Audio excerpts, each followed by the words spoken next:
This morning on The Dish, it's a special edition. We head to France before arriving in Paris. The Olympic torch passed through the town of Saulieu, where Bérengère Loiseau had the honor of carrying it just outside the hotel and restaurant that bears her late father's name. Bernard Loiseau was a towering figure in French gastronomy. His restaurant, Le Côte d'Or, already had a famed history when he took it over in 1982. Now it's up to a new generation to carry the torch, his family, and a new chef who traveled oceans to be there. Earlier this summer, we took the trip to meet them. Drive 3 hours southeast of Paris, through the picturesque French countryside, and you'll reach Saulieu.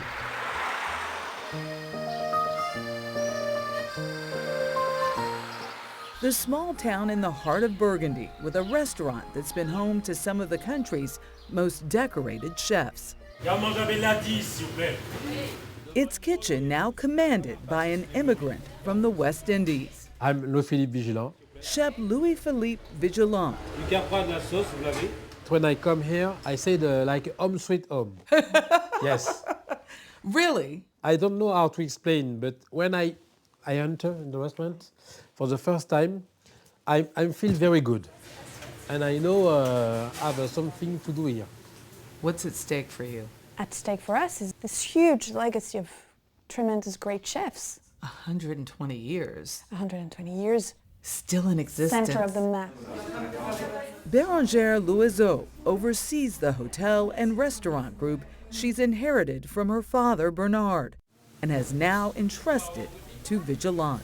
He understands the signature of the Loiseau cuisine, and he also shares the values of the Loiseau family. And that's very important for us. Their crown jewel, Le Côte d'Or, received a Michelin star when the guide first began awarding them in 1926. From 1930 to 1964, it was helmed by the acclaimed 3-star chef Alexander Dumaine, who hosted luminaries like Orson Welles, Charlie Chaplin, Clark Gable, and Walt Disney, just to name a few. You came here in 1989, when she was born.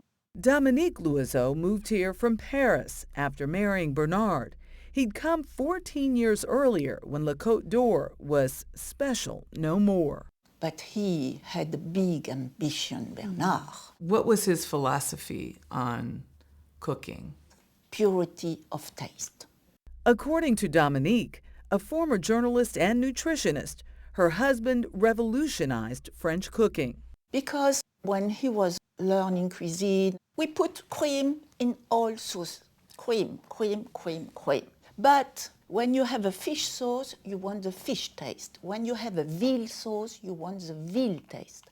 And so he said, I must change something.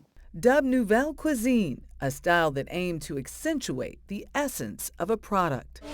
Bonjour, je suis Bernard Loiseau. Bernard was as obsessive with taste as he was ambitious. When I met him, he said, oh, next year we will have 3 stars. Next year, 1 year, 2 years. And at the 5th year, we got it. That year was 1991.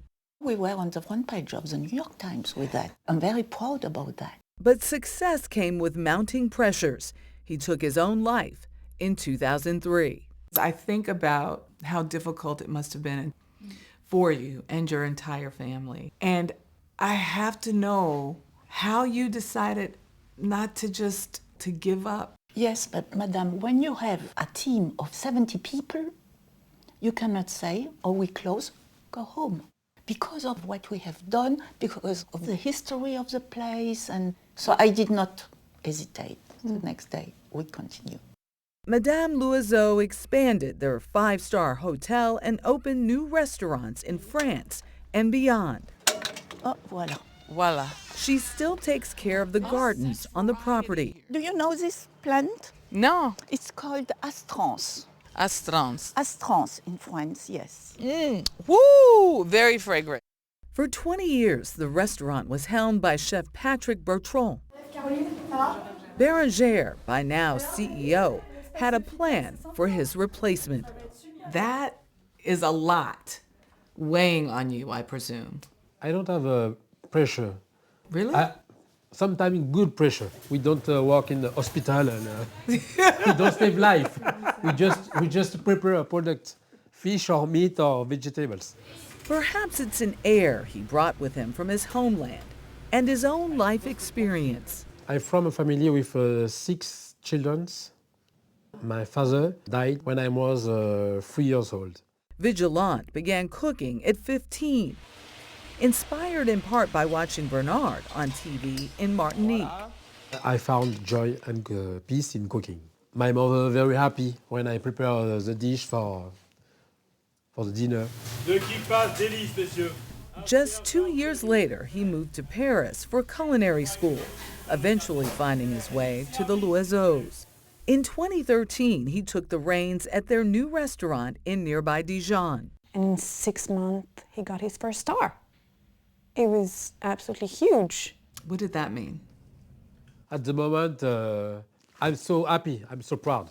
I found on internet, I said, I never see another chef from West Indies or black chef who has 1 Michelin star. After that, I said, wow. Vigilant took over as head chef at Le Côte d'Or last September, and in March, it was awarded 2 Michelin stars. His menu is a mix of old and new, showcasing the terroir of the region, like his garden of tomatoes. It's so beautiful. Look at the flowers. Served with a sorbet and a sweet and sour tomato water.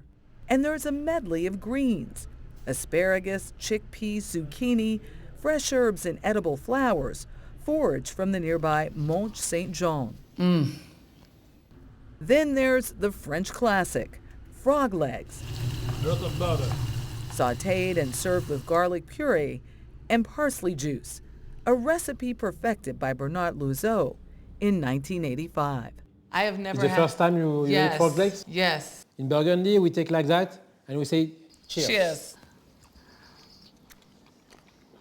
You see, it's very good. Wow, what do we have here? For dessert, we invited Louis Philippe's pastry chef to join us. Lucille Dorosset Vigilant spoiled us with a delectable strawberry tart and decadent wild Morvan, sorrel, and cocoa. She met her husband in the kitchen. They're raising their 2 young kids together in Soleil. And so did you impress him with your desserts? Yes. A sweet love story, the latest chapter of a storied restaurant. And if past is prologue, a 3rd Michelin star could one day be in the cards. It's really a goal. It's not an obsession, though. What is it going to take? If everyone knew. Balance is everything, right? Well, the family now has 5 restaurants, including a bistro they opened this summer in Tokyo. The head chef is Bérangere's sister, Blanche. And Dana, heads up if you run into Team USA men's basketball over there. Chef Louis Philippe is a huge NBA fan and told us the person he'd most like to eat his cooking, take a wild guess, LeBron James. All right. What if I can't get LeBron, but all of us from here, we'll go. I was more impressed. should. I was more impressed with Michelle doing the frog legs. I knew you would. Nice. I know. I was so scared, but they were quite tasty. Good. They were quite tasty. Right. I've had them before. They're very good. Michelle, yes, you can ask anybody here. I was like, way to go, Michelle. Nice job. Beautiful story, and what a lovely family.